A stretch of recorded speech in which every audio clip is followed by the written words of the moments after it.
Did you ever think that that was like a actual job? It was a job. It was a job to you. I ate, slept, I had vans, I had equipment, I had all that. Yeah. Willie D Live. And like I said, I'm glad you cleared it up also because, like I know where I was. Like I remember it's like I knew where I was when Pac was killed. I knew where I was when Biggie was killed. I knew where I was when Michael Jackson died, when Marvin Gaye died. Right. I know exactly where I was when Whitney Houston died. Right.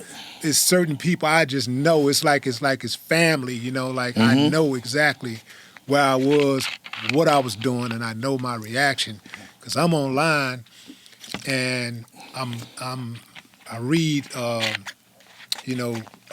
something about it was like up at the top of the how they had those stories off to the side when you're Like online. a teleprompter or something? Like when you're online and you're on a website and they may have a smaller story off to the right at the top. Yeah. That's how it was, and it said rapper killed, and I thought it was another one of the youngsters, so I overlooked the headline the first time. First time I looked at it, because so many little, and everybody a rapper these days anyway. Yeah. So every day another rapper dead. So runs, yeah. I didn't even really pay any attention, and then a few minutes later I went back to that page, and I saw Nipsey's name, and I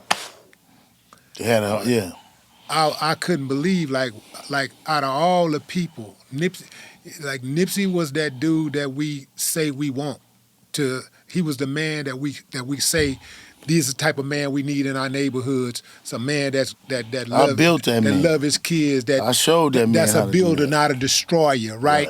He's a builder, not a destroyer. He's an asset, not a liability. Right. These are the men that we need. For somebody to do Nip like that, boy, that stung, man. I couldn't believe it. Like out of all the people, None of us could, bro. Like You gotta Nip- understand. Nip was the same way you viewed Nip, all of LA did. It's like you could go and be looked at a lot of different ways. And it's gonna be based off your work. And one thing that always sticks with me that Nip said was when he said, he was talking about, it was an interview, and he was talking about how he used to go places when he did certain music and people would receive him differently. So when he started changing the lyrics of his music, people started receiving him differently, and he's seen that.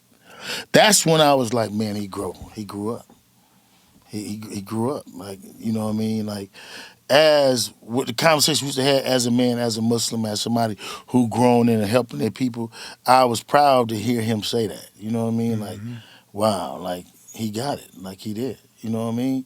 Like, Hey, what did you mean by when you said if you were on the streets, death row might have never happened? cause I was gang banging, man. You know what I mean? I was gang banging. It was, me and Suge was just laughing about that about 6-7 months ago. We was on the phone, and we was laughing about that because I was gang banging. When I was doing what I was doing, I was snatching all the heads of every organization. You know what I mean? If you was the man, I was coming to see your pockets. That's what I did. You know what I mean? Did you ever think that that was like a actual job? It was a job. It was a job to you. I ate, slept, I had vans, I had equipment, I had all that. Yeah, this is what this is was why my I job. ask you this, because a good friend of mine came by my house one day, and he had his jack kit in the back of his truck. And so he raised up the tail of the tailgate, and he was trying to show me something else, but I saw the jack kit, and I said, "Man, what the hell is this?" He said, "Man, that's my work equipment." Yeah. And I was like, "Say, man, you know that you cannot continue to do this shit, right? At some point, something's gonna happen to where as them people gonna get you, them people gonna get you. But you ain't gonna be able to just keep doing this. But he had his kit, and every few days he went to work. But let me explain too a little bit. Let me elaborate a little bit more on that. When I was talking, you gotta remember, L.A., Watts, Compton, Hollywood, all of that got to pass through us in our section to get there. And we was in L.A. The people who was in Hollywood was the Mansfields. They was big. The Mansfields, the PBGs, and that West. They West. So we were always running into them. And it was more C's in Hollywood, Beverly Hills, and all that, because they lived there. Shouts out to the Mansfields. And so we would always going into them. So I had Corrupt already. I was already in a relationship. I was in a relationship with y'all already, amongst me and my homeboys. And there just wouldn't have been no way that Compton and that movement would have been able to be that strong without conflicting with us at the time that we was, you know what I mean?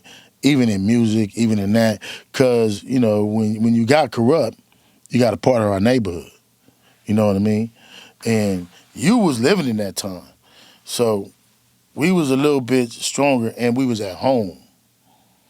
You know what I mean? So I can't say what, I may have been remiss in saying it, but I know what we were and what we were in Hollywood, and I know how we was moving, and I know my ignorance at that time, was different.